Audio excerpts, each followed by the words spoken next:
রাজশাহীর তানোরে পরিত্যক্ত গভীর নলকূপের পাইপে পড়ে যাওয়া ২ বছরের শিশুকে ১৯ ঘন্টা পরও উদ্ধার করা যায়নি। চেষ্টা চালাচ্ছে ফায়ার সার্ভিস। বুধবার দুপুরে উপজেলার পাচন্দর ইউনিয়নের কোয়েলহাট উত্তরপাড়া গ্রামে এ ঘটনা ঘটে। স্থানীয়রা জানান, খেলাধুলার এক পর্যায়ে পড়ে গিয়ে নলকূপের ৩৫ ফুট গভীরে গিয়ে আটকা পড়ে ২ বছরের শিশু সাজিদ।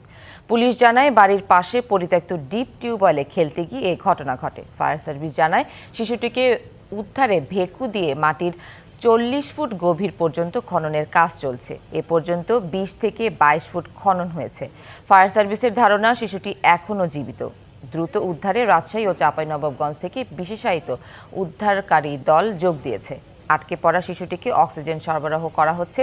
পাশেই রাখা হয়েছে অ্যাম্বুলেন্স, রয়েছেন একজন ডাক্তারও। এ বিষয়ে বিস্তারিত জানাতে রাজশাহী থেকে যোগ দিচ্ছেন সহকর্মী মীর কাদির। কাদির, রাতভর তো উদ্ধার কাজ চলছে, কি বলছেন উদ্ধারকারীরা?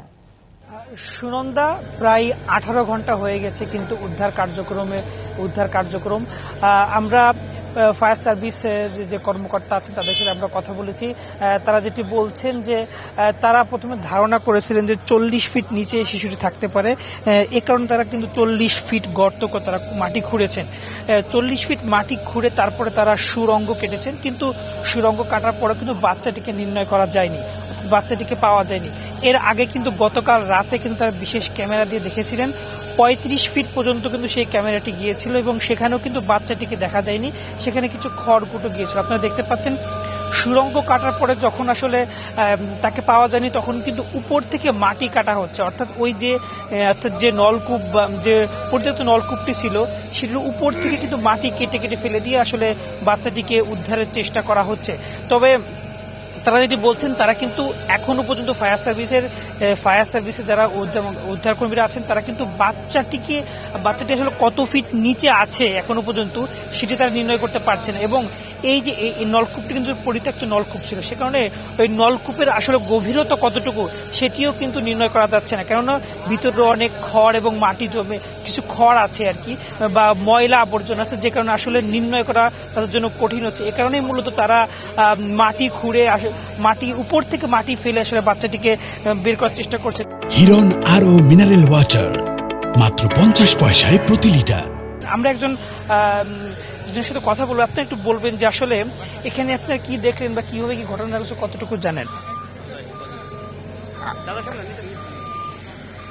আমাদের বিগত 1 বছর হয়ে যাচ্ছে এখানে মানে গভীর একটা নলকূপ করা হচ্ছিল পানির জন্য। তো কোনো কারণে এখানে যেহেতু লেয়ার পায় না পাওয়ার জন্য সেখান থেকে অন্যথা চেষ্টা করা হয়। অবশেষে এখানে কিছুটা বোঝানো হয়ে গেছিল। বিগত যে একটা বৃষ্টি হলো, ওই বৃষ্টির জন্য এখানে আবার ওটা ভরাট হয়ে যায়। ভরাট হয়ে যাওয়ার পরে ওখানে কিছুটা মানে মশলাগুলো থাকার পরে কালকের যে সমস্যাটা সেটা হচ্ছে দুপুরে পরের বেলা 1টার সময়, তখন বাচ্চাকে নিয়ে সে মাটা এখানে আসে, একটা ট্রলি মানে এখানে আটকে যায়। আটকার ফলে তার মায়েরা এবং বাচ্চা সহ আসে, তার ছেলে আর একটা কোলে ছিল। বাচ্চাটা যখন ওখানে ওই খেলা করছিল এমন সময়তে ওই লাড়া সহ খেড় সহ নিচে সে চলে যায়, তখন মা তাকে বাচ্চা করে ডাকে। তারপর থেকে বাচ্চাকে আর পাওয়া যায়নি। এ তো অবস্থা।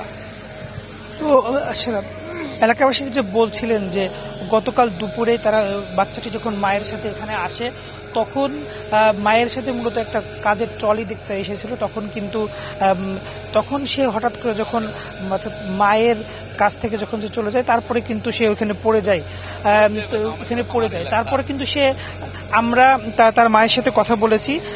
তার মা যেটি বলেছিল আমাদেরকে যে তিনি তার বাচ্চাটা সাথেই ছিল, কিন্তু হঠাৎ করে যখন তিনি পিছিয়ে তাকিয়ে দেখেন যে তার বাচ্চাটি সাথে নেই, তখন কিছুক্ষণ তিনি মা করে ডেকেছিলেন। যখন তিনি গর্তে পড়ে গেছেন তারপরে কিন্তু তার মা উদ্ধার করার চেষ্টা করেছিল, কিন্তু তখন আর পারেনি, তিনি অনেক গভীরে চলে গেছে। তো ফায়ার সার্ভিসের উদ্ধারকর্মী যেটি বলছেন, তারা তাদের উদ্ধার কার্যক্রম চলমান রেখেছেন। তারা আশা করছেন যে হয়তোবা আগামী কয়েক ঘন্টার মধ্যেই শিশুটিকে তারা উদ্ধার করতে পারবেন। তো রাজশাহী থেকে এই ছিল সর্বশেষ তথ্য। মীর কাদির, ধন্যবাদ আপনাকে।